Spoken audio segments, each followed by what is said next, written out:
ओम नमः शिवाय। मेरे शिव चैनल पर आप सबका स्वागत है। सबसे पहले तो आप सभी शिव भक्तों के चरणों में मेरा प्रणाम। बात करते हैं तिरुविलियाडल पुराणम के बारे में, या फिर मदुरई पुराणम, या फिर हालास्य महात्म्य में, या फिर तिरुवालवई संहिता के नाम से जिसे जाना जाता है, जिसमें संग्रहण है भगवान शिव के द्वारा की गई 64 दिव्य लीलाओं का जो मदुरई में हुई। और भगवान शिव ने एक चिड़िया से लेकर के इंद्र जैसे महान देवता तक पर अनुग्रह किया है। भगवान शिव करुणा मूर्ति है और इन्हीं दिव्य लीलाओं का संग्रहण इस तिरुविलियाडल पुराणम में किया गया है। जो सबसे पहले भगवान शिव ने इन लीलाओं का वर्णन माँ भगवती के पास बैठ करके कैलाश में किया था। तब माँ भगवती की गोद में बैठे हुए श्री कार्तिकेय भगवान ने इन कथाओं को सुना था, और बाद में कार्तिकेय स्वामी ने इन दिव्य लीलाओं को अगस्त मुनि को सुनाया था। बाद में अगस्त मुनि ने काशी में जाकर के अनेक मुनियों के समक्ष इन दिव्य लीलाओं की चर्चा की थी, जिसे वेद व्यास जी ने अपने बृहत ग्रंथ जिसे स्कंद पुराण कहा गया है उसके अंदर तिरुवालवई संहिता या श्री वालवई संहिता के नाम से स्कंद पुराण का हिस्सा बनाया। स्कंद पुराण जो अभी आप देखते हैं गीता प्रेस की या फिर अन्य प्रकाशनों की, बहुत ही सूक्ष्म है। एक्चुअल जो स्कंद पुराण है बहुत विस्तृत है और बहुत डिटेल में है, बहुत महान ग्रंथ है, इसमें सब कुछ कवर किया गया। इस वीडियो में हम बात करने वाले हैं इन दिव्य 64 जो मदुरई में लीलाएं भगवान शिव ने की, उनको अनेक ग्रंथों से उठा करके एक जगह सुसंस्कृत काव्य में रूपांतरित करने वाले श्री परम ज्योति मुनिवर के बारे में, जिन्होंने तमिल में इस काव्य ग्रंथ की रचना की और भगवान शिव की इन 64 लीलाओं का विस्तृत वर्णन किया है।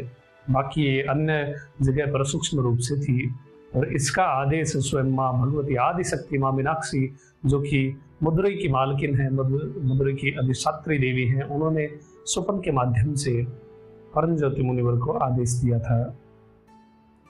देखिए, जिस प्रकार से संस्कृत भगवान शिव ने पाणिनि को सिखाई थी, उसी प्रकार से भगवान शिव ने तमिल की रचना की, और तमिल भाषा अगस्त मुनि को स्वयं भगवान शिव ने सिखाई। तमिल भगवान शिव की एक फेवरेट लैंग्वेज है, एक पसंदीदा भाषा है। तमिल में इन दिव्य लीलाओं का संग्रहण हुआ और फिर बाद में अन्य भाषाओं में हुआ, और हिंदी में आप सभी शिव भक्तों के लिए इस चैनल पर उपलब्ध हो रही है। भूमि का शिवलोक यदि मदुरई को कहा जाए तो अतिशयोक्ति नहीं होगी, क्योंकि बहुत ही उचित है। इस स्थान पर भगवान शिव सदैव सोम सुंदर के रूप में प्रतिष्ठित है और मां आदि शक्ति सदैव मीनाक्षी स्वरूप में प्रतिष्ठित है। एक दिव्य क्षेत्र जहां पर भगवान शिव और मां भगवती सदैव विराजित रहते हैं और भक्तों पर अनुग्रह करते रहते हैं। स्वयं शिव ने 64 लीलाएं इस क्षेत्र में की हैं, तो सोचिए क्या महात्म्य है ऐसे अद्भुत क्षेत्र का। बात करते हैं परम ज्योति मुनिवर के जीवन के बारे में।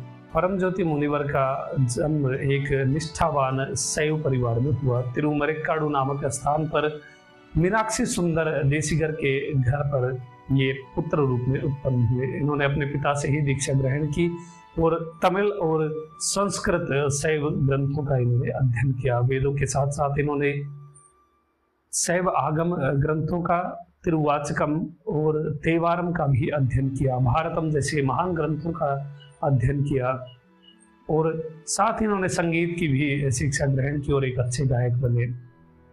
बचपन से ही इन्हें शिव भक्ति में बहुत रुचि थी और भगवान शिव से इन्हें अति प्रेम था। सदैव भगवान शिव के प्रेम में तल्लीन हुए ये गाते हुए, गीत निवेदित करते हुए शिव क्षेत्रों का भ्रमण करने लग गए। इसी प्रकार से जहां भी जाते वहां पर, जिस भी शिव क्षेत्र में जाते वहां पर भगवान शिव के लिए गीत निवेदित करते। कुसुम जो है वो वचन रूपी कुसुम प्रयोग करते थे, अर्थात गीतों के द्वारा भगवान शिव की पूजा करते थे। इसी प्रकार तीर्थों का भ्रमण करते करते ये मदुरई पहुंचे।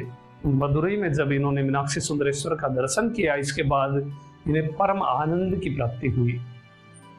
ये पूर्ण रूप से वहां पर कनेक्ट हो गए, भगवान शिव से जुड़ गए, और उस स्थान को इन्होंने छोड़ना नहीं चाहा, इसलिए उसी स्थान पर ये रहने लग गए।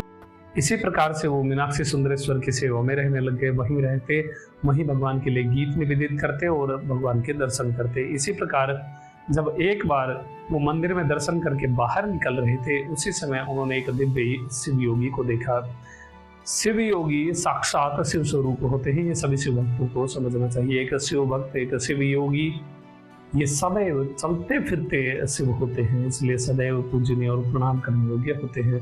जब भी आप किसी शिव भक्त को देखें, शिव योगी को देखें, शिव योगी को यदि आप देखते हैं तो भाग करके उनके चरणों में दंडवत प्रणाम करिए, एक शिव भक्त का एक कर्तव्य है।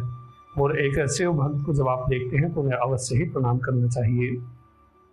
जब परम ज्योति मुनिवर ने उन दिव्य शिव योगी को देखा जो साक्षात भगवान शिव थे, भगवान सोम सुंदर एक शिव योगी के रूप में वहां पर उपस्थित थे, उन्होंने न केवल परम ज्योति मुनिवर को आशीर्वाद दिया बल्कि स्वयं उन्होंने परम ज्योति मुनिवर को दीक्षा दी।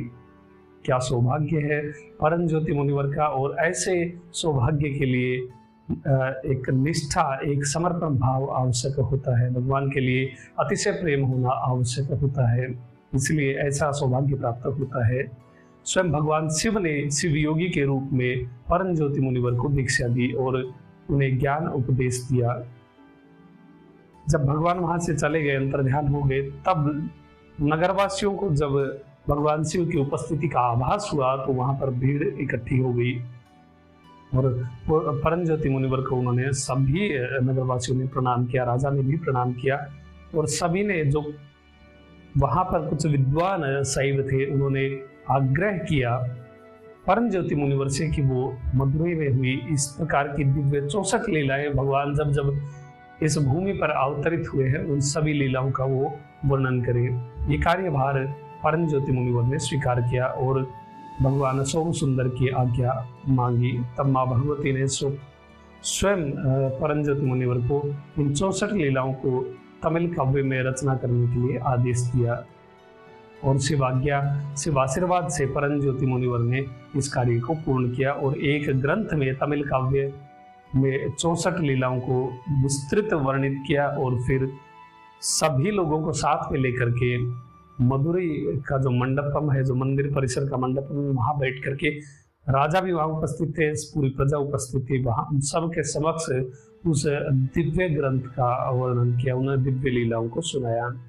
वो किस प्रकार से सुनाया, वो 64 लीलाएं क्या थी, वो हम अगले भाग से प्रारंभ करेंगे। पहली लीला से लेकर के 64 लीलाओं तक की यात्रा अद्भुत होने वाली है सभी शिव भक्तों की।